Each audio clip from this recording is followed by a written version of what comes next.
Halo Sobat Mania, kembali lagi di BRC Official, ada kabar menarik nih mengenai Komisi Disiplin, Komdis PSSI, belum mengeluarkan keputusan, terkait 12 pemain PSM Makassar lawan Barito Putra, pada pekan 16, Liga 1 2024/2025.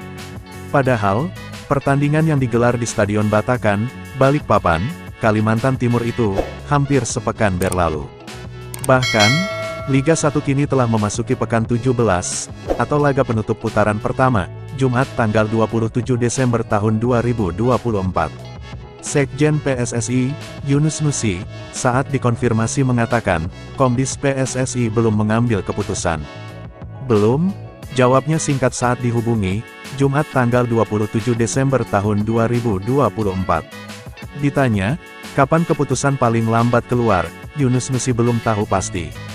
Nanti saya tanya ke Komdis, ujarnya.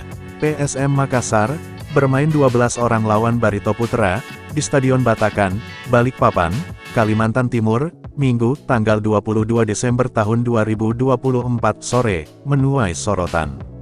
PSM Makassar, bermain 12 orang mulai menit 90+8. Awalnya, PSM Makassar melakukan 3 pergantian pemain, di sela sepak pojok didapatkan Barito Putra, di menit 90+7. PSM Makassar, bermain 12 orang selama 44 detik, dari menit 90+8 lewat 30 detik, sampai menit 90+9 lewat 14 detik. Sementara, beredar rumor kuat, bahwa PSM Makassar, akan mendatangkan striker asal Kamerun, William Matam, untuk putaran kedua Liga 1.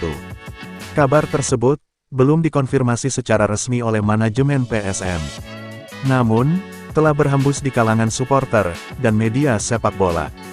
Jika benar bergabung, Matam diharapkan, dapat memperkuat lini depan PSM Makassar, yang tengah membutuhkan tambahan daya gedor. Hingga ini, pihak manajemen PSM Makassar, hingga saat ini masih bungkam, dan belum memberikan pernyataan resmi, terkait rumor tersebut. Nah itu dia sobat untuk update kabar hari ini. Bagaimana pendapat kalian sobat? Tulis pendapat kalian ya sobat, dan jangan lupa like, komen dan subscribe.